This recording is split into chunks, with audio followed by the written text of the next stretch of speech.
All right, what's up, everybody? We're talking lease miles. Chris Payton, the 615 middleman, your automotive negotiator. Quick disclaimer, this video is going to be a little bit longer than my normal videos.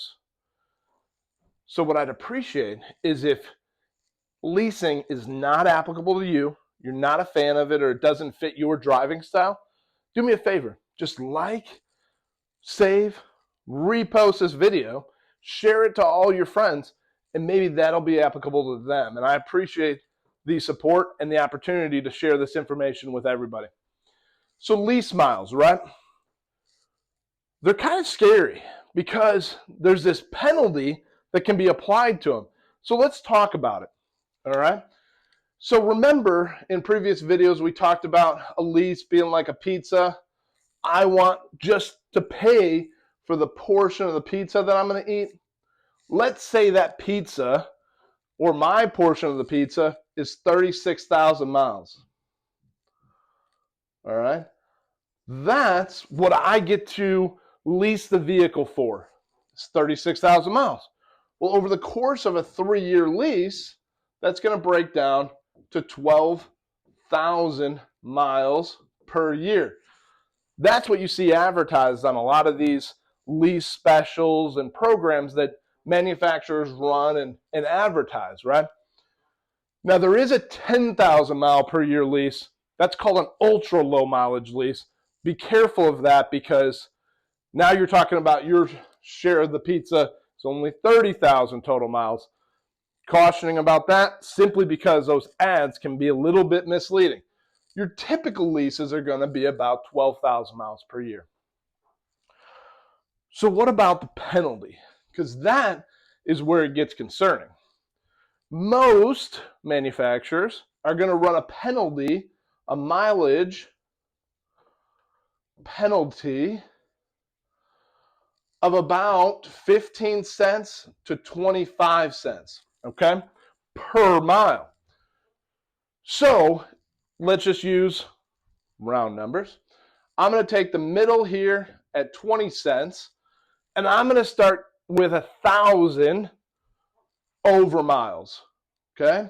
So what I want to do is multiply my 20 cents by 1,000, and I come up with $200 in penalties, in mileage penalties, right? So for every 1,000, I'm going to spend $200 in mileage penalties. Now, if I escalate that quickly to 10,000 extra miles, so I drove 46,000 miles on my 36,000 mile lease allowance, now this quickly goes to $2,000 penalty. I hope that makes sense. Now, where some of the questions come in are in our lease end options, okay?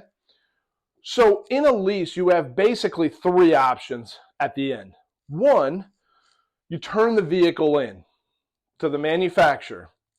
That's facilitated by the dealership. So I walk in with my Hyundai or my Toyota or my Honda, and I tell the dealership, hey, I'm going to go drive something else.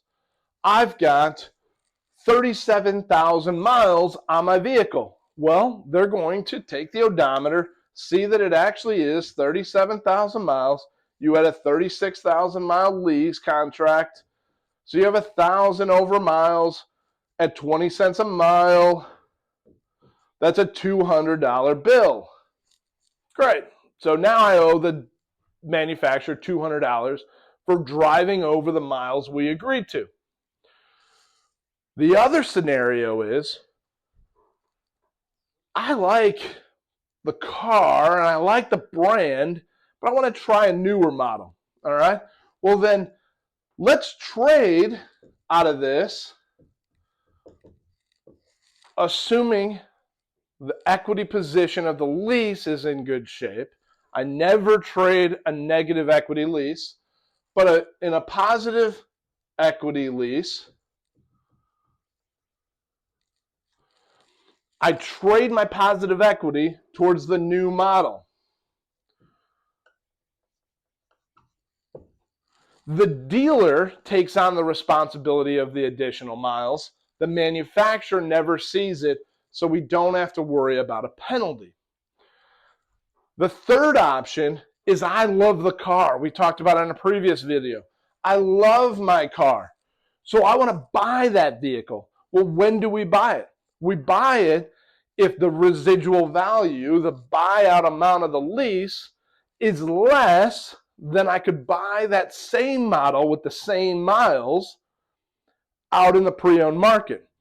So if it's a good buy, I may want to choose to buy that vehicle then. What I want to point out is that the manufacturer never sees it in the case of a trade or a lease buyout. And so you have no penalties in the case of the trade or the lease buyout. Where you do have penalties is if I walk in with the keys to the vehicle and say, I'm done with this model, I'm going to go drive something else.